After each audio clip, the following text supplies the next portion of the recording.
If a lesson is extremely important, then this one it is. To see things differently is so essential that if you understand this, it will change everything. Let's say we have this eye we want to make a sketch of.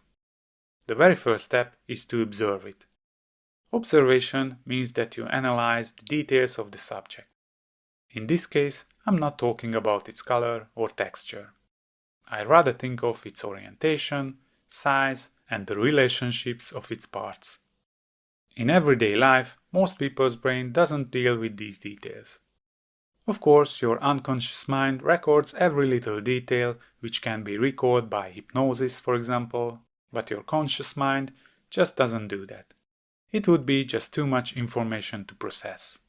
That's why your brain uses simple symbols for objects to recognize and understand them. Your brain created these symbols in your childhood. It works like this.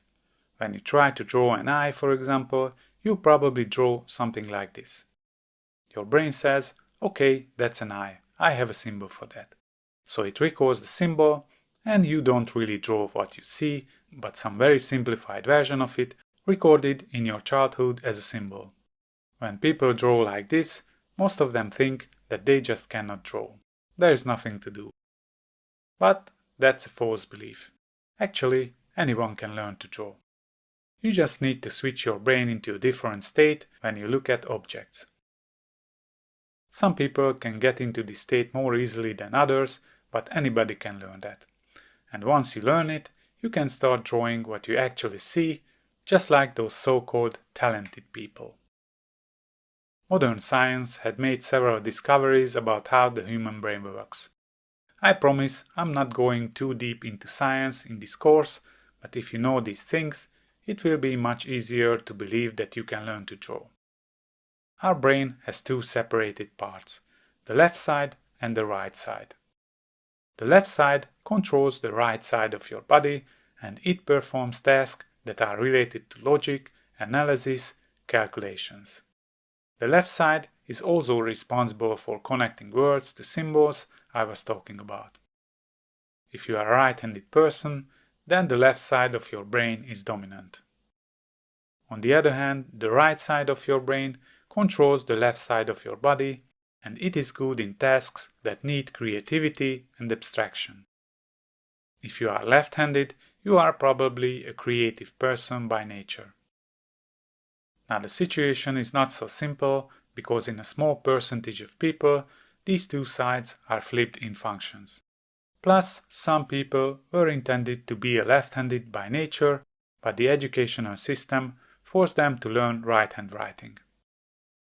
Anyway, I hope you get the point. Now here is the thing.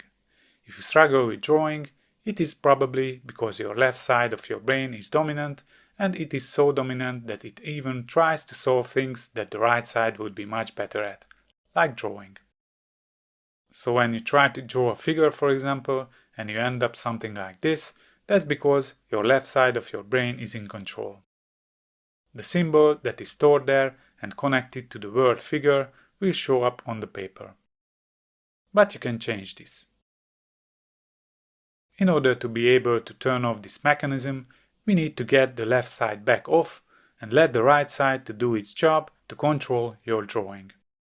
Scientific experiments shows that you can trick the left side of your brain, giving tasks that it will find boring. After some time, it will give up and your right side can take control. I will show you how to achieve this. Once the right side of your brain is in control, your drawing will start to look like reality. Well, not immediately, but with some practice. Does it sound exciting? Then stick with me in the next lessons.